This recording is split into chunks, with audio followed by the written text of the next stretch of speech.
de suite la parole à Patrick Lagadet, le stratège, et vous allez comprendre un instant pourquoi. Bonjour Emmanuel, bonjour à tous. Merci pour votre accueil, merci pour ton accueil. Ça faisait déjà pas mal de temps qu'on travaillait ensemble avec l'espace éthique, mais le 27 avril, j'ai reçu sur mon portable, j'étais à Boston, est-ce qu'on pourrait réfléchir sur ces questions? J'ai trouvé que c'était vraiment très intéressant qu'il y ait un espace dans lequel on puisse réfléchir en recul sur ce qui était en train de se passer.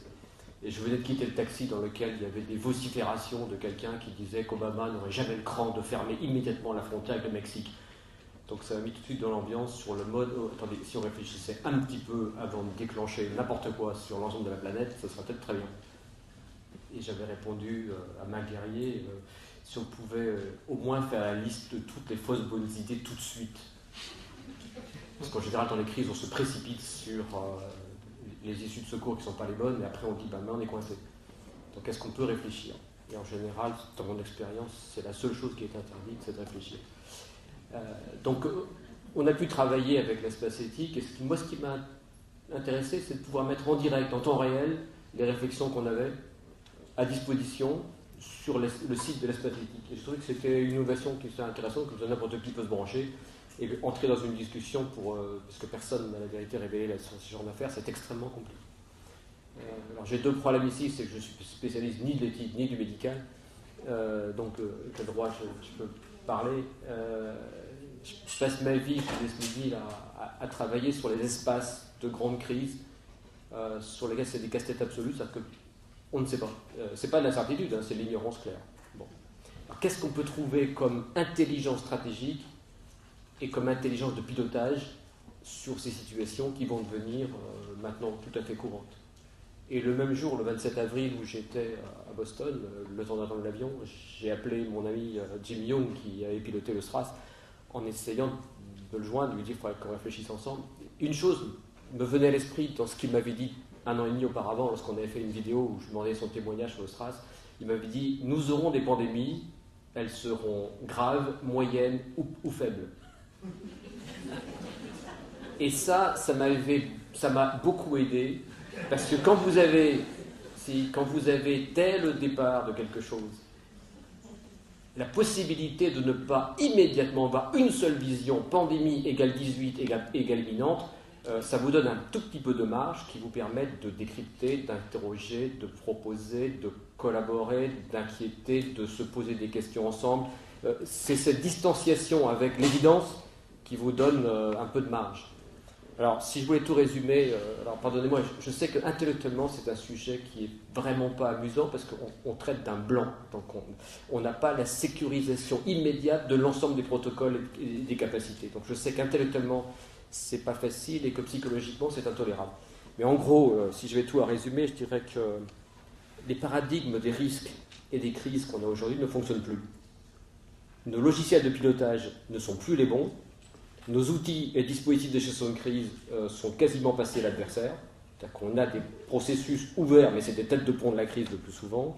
Et nous n'avons pas pris la mesure des mutations opérées. Et quand on veut le faire en formation, on nous dit non, surtout pas. On n'a déjà pas de temps d'enseigner à tous les étudiants toutes les réponses qu'ils devraient avoir, donc ne nous parlez pas de questions. Or, comme aujourd'hui, ces grandes crises nous posent immédiatement des problèmes de questions fondamentales et d'ignorance, la seule réponse qui est donnée, c'est écoutez, on verra plus tard, on fera ça au débriefing si jamais on en fait un. Alors le premier point, c'est on travaille avec un tout autre tableau aujourd'hui. C'est quoi la vision classique de nos risques et de nos crises? On a un contexte globalement stable et cloisonné. Là-dessus arrivent des accidents spécifiques, à très faible portée systémique, et qui répondent à des modèles connus. Et donc les réponses, c'est des protocoles d'urgence. Si c'est un peu plus compliqué, on a des plans, et on fera de la coordination, on déclenchera la chose avec de la veille de si on est vraiment bon, de la veille de signaux faibles, j'avais dit faibles, c'est-à-dire que les mêmes que d'habitude, mais un peu plus faibles. Donc on met un ampli et on a les vrais signaux. La réaction est organisée à grande échelle, et on fait une communication plus forte avec transparence. Et on croit que quelque part, une émulsion d'émotions permettra d'avoir une politique qui se tient. Ça ne va pas le faire. La réalité aujourd'hui, c'est qu'on n'est plus du tout là-dessus. Sauf chance inouïe. Un bon plan rouge avec 5 personnes qui a un problème, là, il n'y a pas de problème. Les réalités, c'est des terrains qui sont aujourd'hui totalement interconnectés par des grands réseaux mondiaux, y compris les médias qui vous donnent une perception immédiate au niveau de la planète en quelques secondes. On a des contextes qui sont fragilisés de tous les côtés, que ce soit l'environnement, le côté social, le côté technologique, le côté économique, etc. Et le problème n'est plus seulement le vecteur d'attaque, c'est qu'on a un potentiel de liquéfaction dans des systèmes qui sont eux-mêmes fragilisés, ce qui fait que le contexte lui-même est chrysogène, c'est-à-dire que la moindre étincelle quelque part fait que ça peut partir dans tous les sens. Ça peut aussi rester stable, mais on ne sait pas pourquoi. Donc immédiatement, les choses sont globales, hyper complexes, alors que nous, plus c'est grave, plus c'est spécialisé. Donc on a des plans bien spécialisés pour quelque chose qui est tout à fait immédiatement hyper complexe, et on l'a sur tous les sujets, hein, c'est pas spécifique. Katrina, c'est ça, on ne sait plus par quel bout prendre l'affaire. Et la seule chose que le stratège qui arrive à Katrina 10 jours après dit, c'est que j'ai enfin compris qu'ils n'ont strictement rien compris. C'est pas un cyclone. Point. C'est ce qui nous est arrivé récemment sur la Vendée. C'était pas le vent, c'était l'eau. Donc maintenant on a un plan eau. C'est très hétérogène, c'est une vitesse extraordinaire. Si vous coupez Internet sur l'Europe, c'est 3 secondes.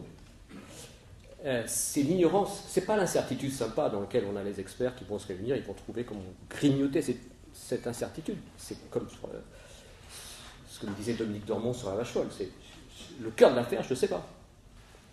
Et c'est très très vite inconcevable dans les catégories mentales que l'on avait pour traiter les risques d'avant.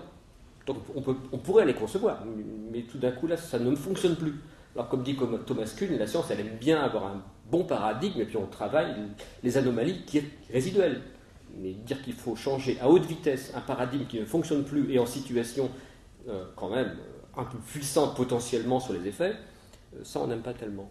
Donc on a un univers qui est structurellement pandémique aujourd'hui et sur tous les sujets. Il s'agit de la finance ou d'autres choses. C'est structurellement pandémique. Le problème, c'est de savoir, dans cet univers structurellement pandémique, quel est le niveau de gravité qu'on va avoir à traiter et les aberrations qui vont se faire jour. Ça, c'est le tableau. Alors, en termes de pilotage, ce qu'on a, c'est qu'on a des réponses connues. C'est ça l'univers. Et l'univers, c'est un univers de réponses. Comme me disait un grand service du genre français, écoutez, les Gazette, on est ici pour répondre aux problèmes, on n'est pas ici pour s'en poser. Certes. Mais si ce n'est pas dans les cadres, comme disait Kerry à Bush lors de son face-à-face télévisé, s'il y a un problème, je veux bien aller bombarder le Mexique, mais si ce n'est pas le sujet, ça servira, enfin, ce sera pire. Il faut passer d'un univers de réponse à un univers de questionnement. Et questionnement, ça suppose quelque part un courage mental et puis une habitude de se tolérer soi-même, d'aller poser des questions. Mais des questions pas à la marge, hein, vraiment fondamentales. Il ne faut pas être paniqué dès l'instant où on a évoqué qu'on pourrait peut-être se poser une question. Nos approches, c'est quand même des approches silos. Chacune des organisations a ses bonnes réponses. Et je me rappelle, toutes les préparations à la pandémie grippale, c'était extraordinaire. On avait chaque silo qui venait de donner la clarification de ce qu'il ferait si les choses étaient vraiment données à sa main. Et on passe d'approches silos, d'approches spécifiques, d'approches bien connues, à des dynamiques complexes de tissus qui sont touchés. Et on l'a vu sur la canicule. Il y a de très bonnes études sur Chicago 95 où on voyait que les Africains-Américains réagissaient autrement que les Italiens, etc. etc. Donc ce sont des approches dynamiques qui ne rentrent pas dans la case d'urgence telle qu'on les connaît. Et donc nous, ce qu'on adore, c'est la coordination. Quand vous prenez 15 usines à gaz et vous les coordonnez, le temps qu'on évoque qui avait en fait le pouvoir, c'est ça que ça veut dire, comment on fait, on ne sait pas. Donc face à ça, ce qu'on observe en termes de pilotage, c'est entre la résistance et la terreur. C'est-à-dire que pour aller sur ce terrain, il faut oublier le fait que j'aurai éventuellement tout sous contrôle. Et ça ramène à des choses très très archaïques. Hein. Vous êtes en train de me dire que je n'ai pas tout sous contrôle avec les meilleurs experts qui me donnent les bonnes réponses et après que grâce à une bonne communication, je vais pouvoir convaincre que ma bonne réponse est celle qui permet de rassurer tout le monde. Vous me dites que ça ne marche plus. Je n'achète pas ça. Mettre au cœur le questionnement et non plus la réponse. Ça, c'est insupportable, parce qu'on a tous été sélectionnés parce qu'on était les meilleurs en QCM et haute vitesse. D'un coup, on dit, on ne sait plus où sont les questions et on ne sait pas où est la bonne réponse. Et on dit, vous ne jouez pas. Or, personne ici n'a fait un concours ou un examen dans lequel on était, c'était marqué, la question est sur la tranche. Et pourtant, c'est comme ça qu'on rentre dans les crises aujourd'hui, quoi. La question est sur la tranche, peut-être. Et il va s'agir aujourd'hui d'ouvrir des processus pour être intelligents ensemble sur une situation dans laquelle on n'a pas le script. C'est tout à fait différent de laissez-moi appliquer le plan qu'on avait dit qu'on était d'accord pour appliquer. Ça va toucher à toute notre technologie scientifique, quoi. Les experts donnent la meilleure solution. En plus, c'est tout extrêmement précis, c'est au chiffre près, quoi. Ils vous sortent tous les jours le nombre de cas. Sauf que Reuters publie dans le même temps que c'est un facteur 40. Bon, donc on ne sait pas trop, mais c'est vrai, tous les jours vous aurez quelque chose de précis. Et ça me rappelle Gauss qui disait il n'y a rien de mieux pour montrer une inculture scientifique, mathématique, que des chiffres dépourvus de toute pertinence.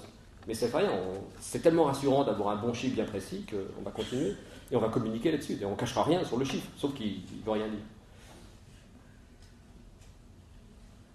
Alors le problème, c'est comment on prend ça en charge. Et je vous citerai ici Christian Frémont, qui avait été responsable des stages à l'ENA pendant très longtemps, qui disait la responsabilité des élites, c'est de prendre en charge les questions pour lesquelles il n'y a pas de mode d'emploi. Bon, mais ça, c'est contradictoire avec toute notre pratique habituelle. Alors, le troisième point, quelles exigences opérationnelles aujourd'hui? Qu'est-ce qu'on peut faire? Parce qu'il ne s'agit pas de rester à des constats. Alors, d'abord, sans perdre nos avancées. Il ne s'agit pas de mettre tout dehors en disant maintenant qu'il n'y a plus rien, ça va bien. Non, non. Il faut garder notre expertise scientifique, la meilleure possible. Il faut garder nos plans, les meilleurs possibles. Il faut garder nos dispositifs de veille. Il faut garder notre communication, ce qu'on a appris dans les années 90. Sauf que c'est plus le front aujourd'hui. Et vous ne faites pas... entre toutes les techniques de gestion de crise qu'on a dans les bouquins, qu'on enseigne, et les problèmes d'aujourd'hui, il y a le même écart qu'entre la fin de la Deuxième Guerre mondiale et le début de la Première. Donc en gros, ça va le faire, quoi. Pourtant, on reste accroché à ça. Alors qu'est-ce qu'il nous faut aujourd'hui? D'abord de l'intelligence stratégique. Et c'est un peu ce qu'on a essayé de développer ici ou là, ce que j'ai appelé les forces de réflexion rapide. Une capacité en situation chaude ou potentiellement chaude à réunir un groupe de personnes extrêmement différentes, qui ont un seul point en commun, ils ne sont pas, ou elles ne sont pas, terrorisés par une situation dans laquelle c'est la page blanche. On n'a pas le script. Je ne sais même pas quelles sont les questions. Donc la capacité à avoir cette force qui vient immédiatement réfléchir pour être en appui aux dirigeants. Et les dirigeants qui sont capables de ne pas ressentir qu'ils sont terrorisés parce qu'existe cette force de réflexion à côté d'eux. Et cette force, en gros, il y a 4 questions. De quoi s'agit-il? Parce que si vous vous trompez de sujet au départ, encore une fois, vous vous vendez le Mexique au lieu de vous demander quel est le problème.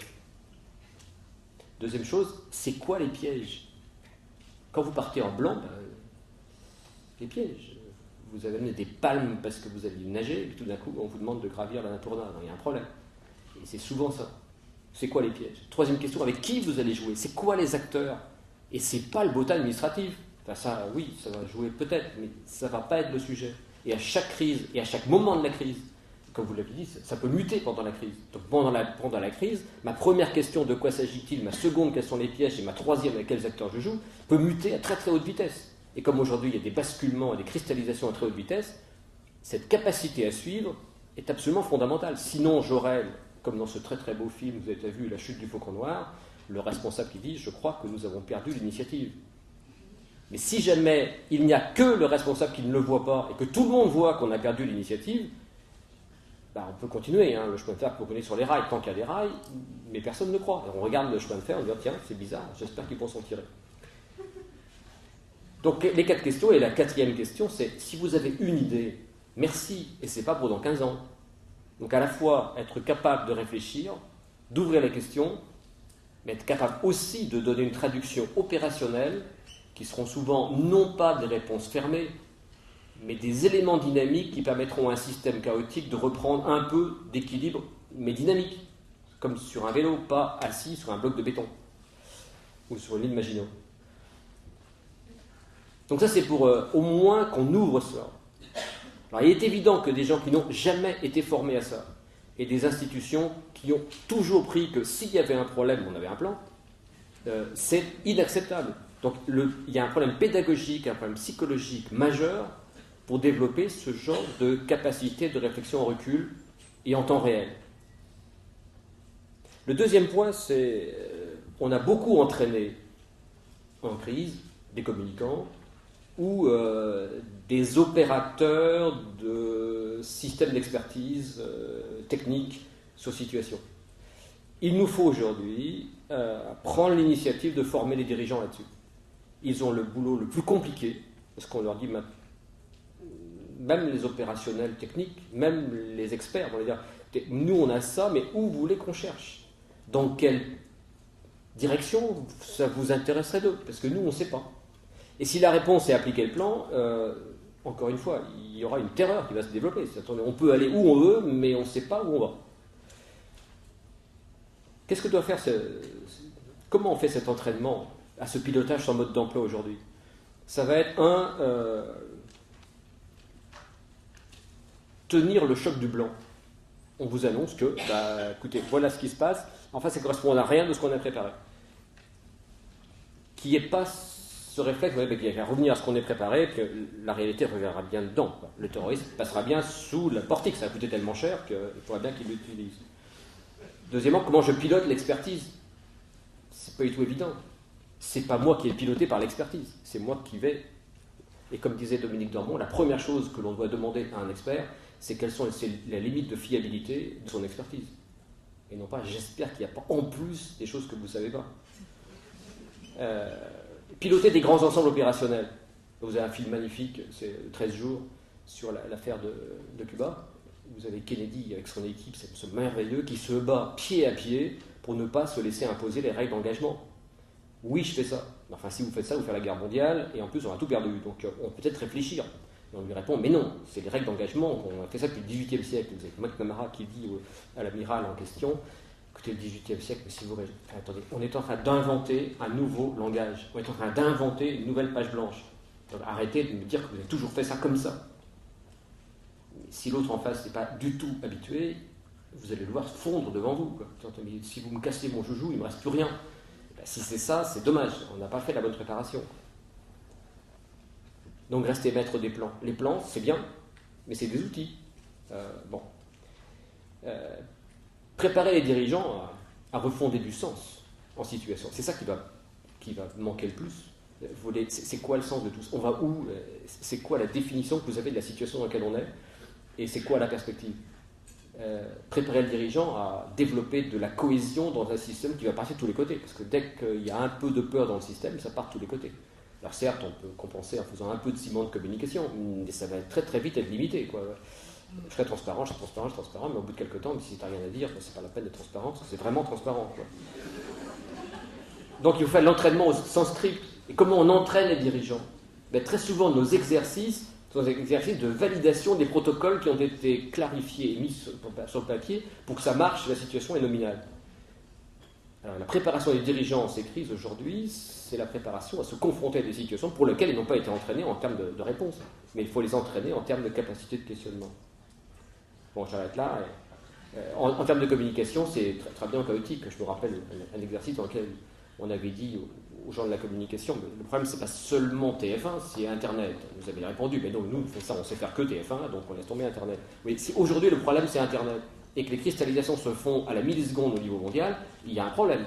Donc il va falloir réinventer une communication qui, elle aussi, est d'ordre du chaotique. Alors, on pourrait dire c'est trop compliqué, on revient aux choses avant. Oui, mais c'est le problème. Donc, encore une fois, le leitmotiv, c'est n'arrivons pas comme ce colonel sur Mogadiscio qui dit je crois que nous venons de perdre l'initiative, parce que là, c'est perdu. Or, sur les affaires françaises, on l'avait vu lorsque le 17 juin, l'hôpital de Toulouse dit attendez, nous on veut bien vider tous les hôpitaux, mais on ne sait pas garder des enfants qui sautent sur les lits, parce que ça, c'est pas notre boulot.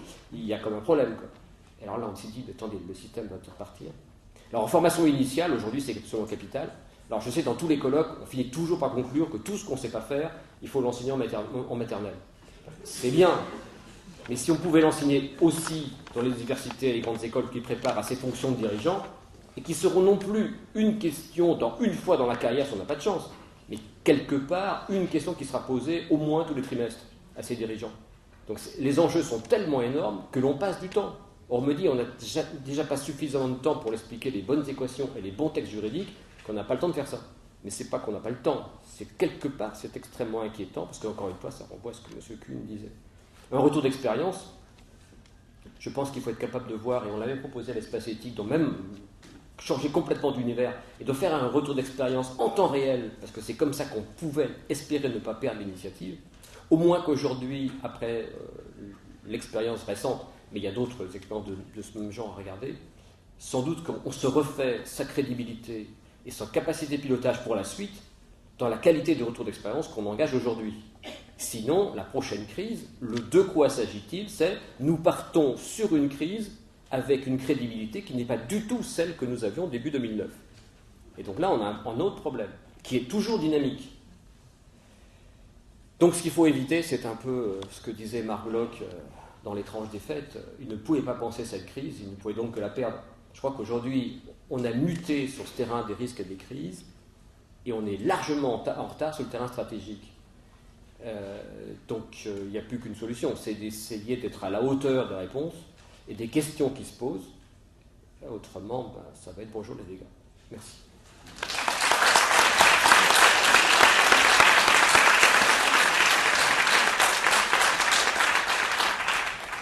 Patrick nous a montré à quel point les collaborations avec l'OMS peuvent être productives, parce que c'est plus que de l'interdisciplinarité.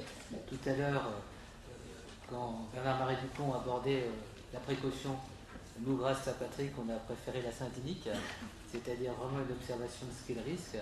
Et quand on s'est lancé en 2006 avec Marc Guerrier sur la plateforme sur la peur des mégrippales, on avait aussi tous les autres risques, notamment les risques nucléaires, radiologiques, bactériologiques et chimiques. C'est-à-dire c'était le paradigme qui nous intéressait.